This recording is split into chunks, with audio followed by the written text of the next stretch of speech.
All right, guys, we got Chris in the chair, and this one's a special one because Chris is a part of our community. And because he's a part of our community, he's gonna get the best haircut, better than every other person I've ever cut.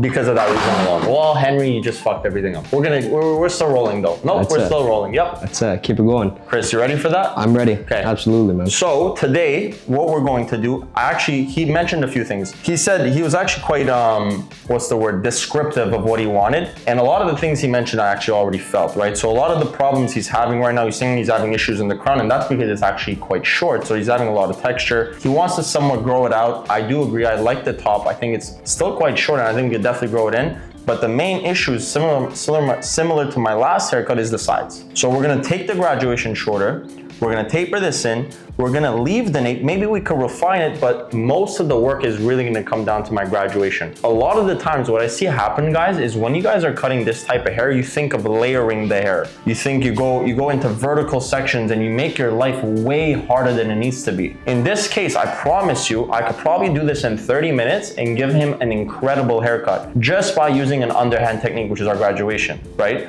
So in this case, again, we're not gonna touch much. We're gonna leave some of the top. We're gonna bring some of the texture out. We're gonna retain some of the nape, and we're just gonna have a beautiful taper, and that alone is gonna make everything stand out. Let's get right to it. Beautiful.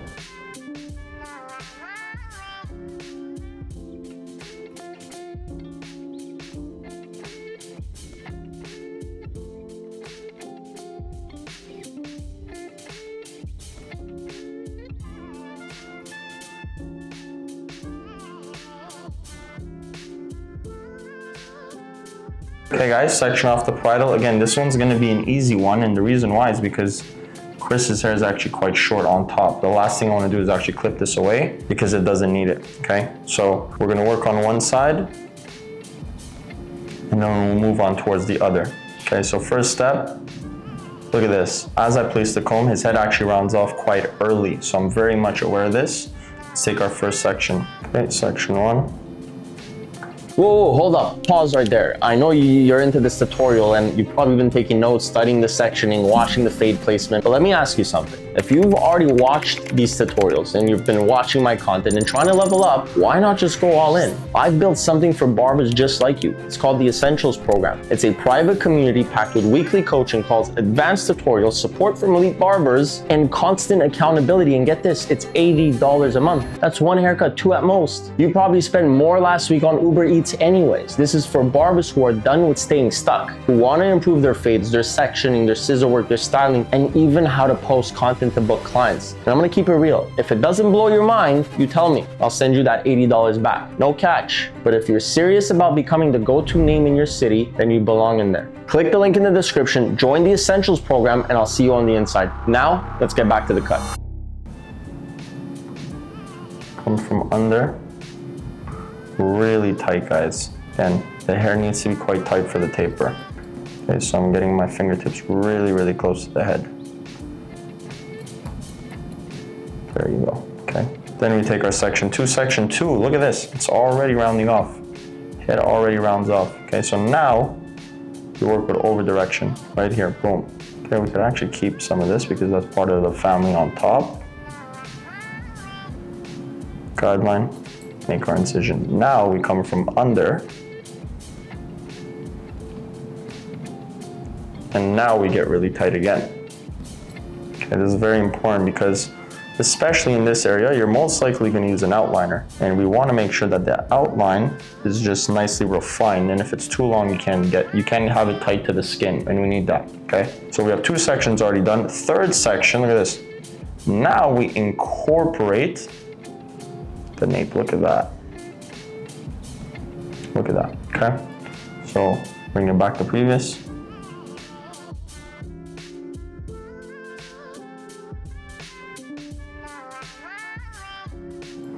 Okay, drop, beautiful. See, kept all that weight. I really like that area. Okay, we're gonna still move on. Look at that. Look how much of a difference that's already made. Beautiful. Okay, we got two more sections left.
All right guys, so this is my final look on Chris. Honestly, incredible result here. We actually didn't even touch the crown. We barely touched the top. And what you see here is that beautiful texture that just works really well with the graduation. We styled it a little bit more creatively. We kept the contrast through here because I wanted to keep that extra piece because it just adds more flair and more flavor to the haircut rather than just being just a normal graduated haircut. We kept the nape, so now he has access to obviously still grow it out through the corners. Kept some of the front. Realistically, the top still needs to grow in, but if you look at it, it looks incredible just as is. And now this is gonna have longevity because the sides are slightly shorter. Again, this took me about 30 minutes to do. The taper was the creative part, and look at the actual result itself. Sometimes you don't actually have to spend too much to get results like this. So I hope you guys enjoyed it. I'll catch you guys on the next one.